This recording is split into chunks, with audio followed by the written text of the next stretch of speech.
Hey guys, what is going on? It's Loza here. Today we're looking at all our combinations with Rod and Magician Souls here.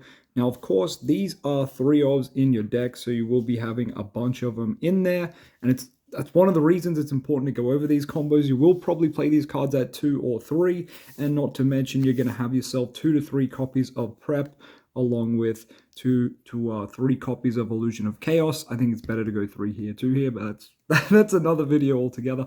But the point is, Illusion of Chaos searches out our DM monsters, which means looking at your 2-card combos with DM is pretty important. So let's jump straight into the first one. We, of course, are opening up Rod and Souls. We're going to normal summon Rod first just to see how this combination goes in case we get hand trapped, but we do be wanting to grab the Soul Servant. Next, we're going to use the Magician Souls. We're going to put itself in the grave to summon out Dark Magician. So at this point, we've just got Rod and Dark Magician on field. We're able to use our Soul Servant. We're going to stack Timaeus. Yep, I think some of you know where this is going. So that Soul Servant will be in the graveyard and we will banish it. And because we have DM on the field, we will draw 1, drawing into the Timaeus. Timaeus effect to summon itself. We're going to put that Rod into the graveyard. It's going to let us bring out Timaeus. Now we're going to use that Timaeus effect and it will let us fuse away these 2. And we're actually able to go into 2 fusions here. We can go into Dragoon. But if the rest of our hand maybe has Circle and Eternal Soul, you might want to go into Dragon Knight. So you're able to go into either of your main fusions, I want to say, which is pretty nifty. So that was the standard Timaeus combo, and you can do that off just your Rod and Souls. But let's look at some other options for Rod and Souls now, shall we? So we're going to normal summon Rod first once again. This time we're going to go and get Dark Magical Circle. We're going to use Dark Magical Circle. Now, this is more for going second. It'll look at top 3. We're not going to do that today, but that's okay. You'll look at top 3 normally, and then you're going to activate your Magician Souls. Nothing special here. You're just going to summon out that DM, trigger Circle, and banish a card on your opponent's field. Now, the next line of play from here is you normally want to link these 2 away for the Dark Charmer. I'm not going to have the room to put it up in the extra monster zone, but you get what I mean. Activate the Dark Charmer. You're going to steal one of your opponent's spellcasters, or sorry, dark monsters, doesn't matter which one. Then you're going to go ahead and link away whatever you steal and the dark, and you're going to go into Selene. You've got 1 spell on the field, and hopefully your opponent's got some in the grave, or you've played some others like your preps and whatnot, and you're going to have enough counters to activate the effect of Selene to bring back a spellcaster. Now, if you need more pops, which you'll understand what I mean in a second, we will get into that. Let's say we're going into access code very soon, and we've got Dark Engrave, which is a dark, and we've got Selene here, which is a light. But let's say you need the extra pops. Well, here's where you can link away the DM that you summon back off Selene, and you can actually summon out like I'm Dark or Link Spider because they're different attributes. And you can go ahead and link these 2 away now and go into your access code. Access code will target Selene to go up by 3k attack. And then you're going to be able to banish 1, 2, and 3 to get 3 pops. And you'll be able to swing for 5-3. So that's pretty good. Now, let's say you didn't need the additional pop from the I'm Dark link away there. Instead, what you can do is bring back Magician Souls when you're up to your Selene part of that combo. So bring out your Magician Souls and you can send some cards and go for draws. So that can be really nifty too. Let's say this circle is completely dead or you just really need the draws. Great, send that circle away, draw, because that's the only other card we have in play here. But obviously, if you had other cards in the hand, you could use them as well. Let's look at another going first, our Rod and Souls combo. This time we're going to normal the Rod and we're actually going to grab ourselves Salvation. And then we're going to activate Magician Souls effect to summon itself. But of course, we've got to put that Dark Magician into the graveyard. So we'll go ahead and do that. Activate your Salvation next. That's going to grab you that Eternal Soul that you can set right here. And we're going to use the Magician Souls effect to get rid of this Salvation. Just get us an extra draw here. So nice. We've got 2 cards in the hand, or in theory, Eternal Soul set, 1 card in the hand. What we can do from here is link these 2 away. And going first, we can make that IP Masquerena. Now what we can do on the opponent's turn, at some point we can flip up Eternal Soul and we can summon out DM. Excuse my field, it looks like an absolute mess. But this DM could trigger Circle if you have Circle. We don't have it here. But from here we're going to use the IP and we're going to be able to go into Unicorn. And we can activate Unicorn effect with that extra card we had. So discard that. And we'll be able to spin a card with the Unicorn effect. So that's another nifty little boss monster you can play. And of course, Unicorn can't be popped by effects because it was someone off your IP. All right, we're going to look at some of the weirder going second Dark Magician plays here. One of them for time and one of them for back row dot decks. So you're going to, once again, normal summon that rod, but you're going to actually grab yourself Dark Magic Attack in the hand, and then you're going to use your Magician Souls copy that's also in your hand to summon out your DM. And quite simply, you're just going to activate your Dark Magic Attack and try to wipe the opponent's field. Now, of course, this can be a bit risque, and you might be better off with the Circle Banish for longevity, but I think sometimes you just got to risk it and say activate the Judgment. And of course, from here, you can still extend these two monsters into, say, either the Link 2 we spoke about just earlier, the IP, or you could go into the Dark Charmer. So whatever's more appropriate there could be good.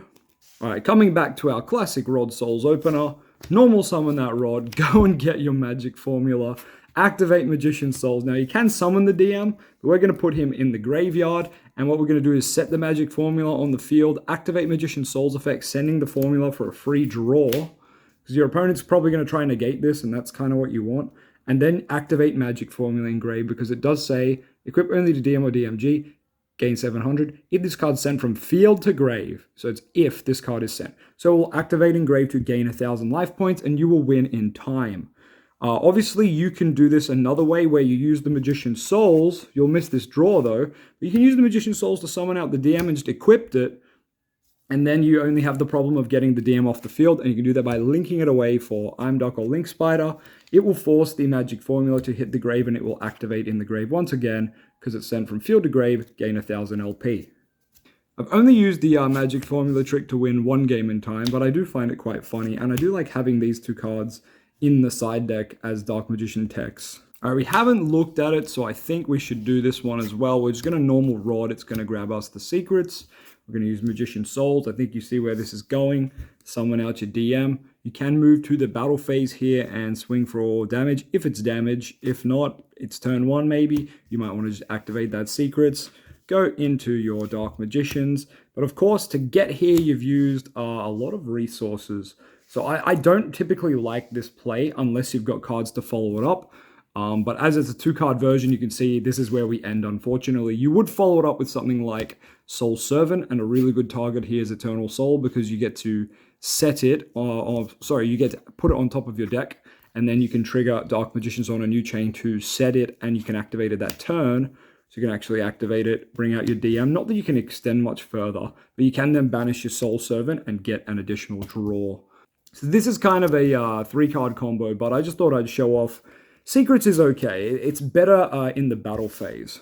So this next combo is a Rod Souls combo, kind of. You need to open Illusion of Chaos with one of these. So either with the Rod or with the Souls. But you also need an additional card. So for the example, it's a 2.5 card combo. I want a generic card that does absolutely nothing in the combo. We're just going to go with Imperm as our additional card here, okay?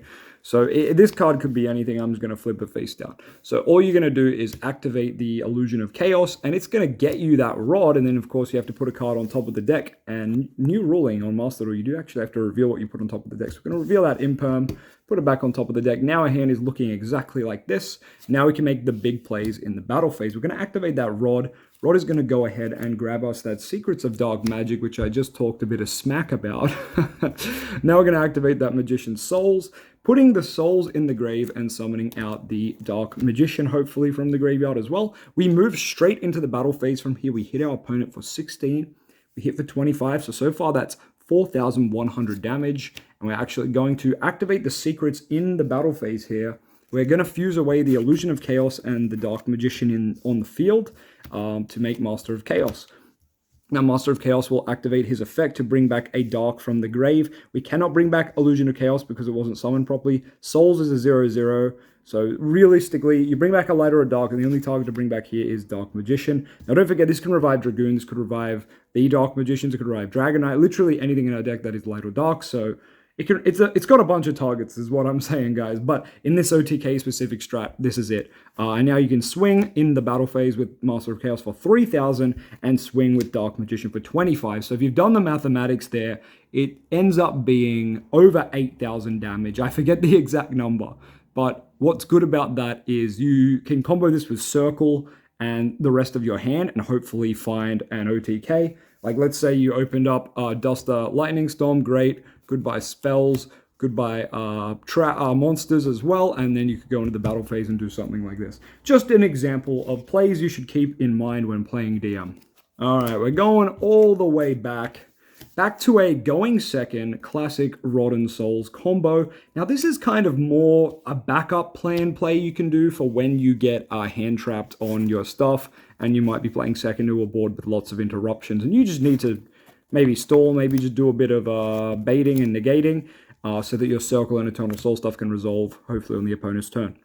So let's go with that. We're going to normal summon the Rod here, and that is going to go through.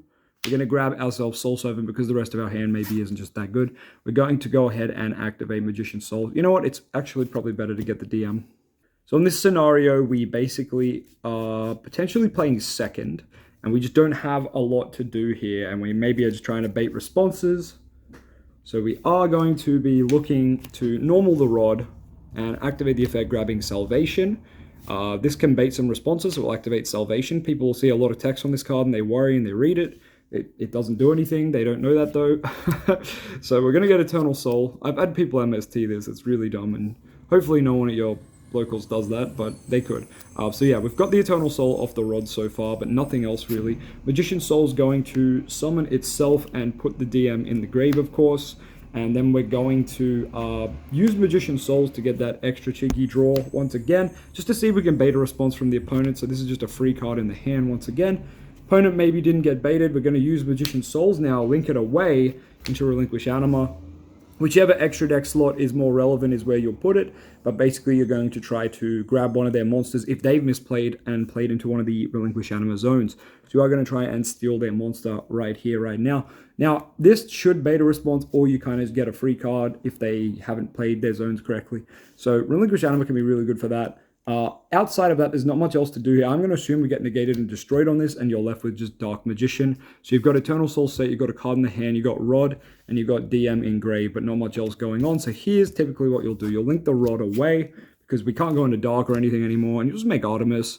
You might be wondering why we make the Artemis here. Well, we'll have to sadly pass the turn with a terrible outcome like this. But now what you can do on the opponent's turn at some point, we didn't hit into Circle off just these cards, but hopefully you have it or something that can do something. Eternal Soul is going to be able to summon out DM.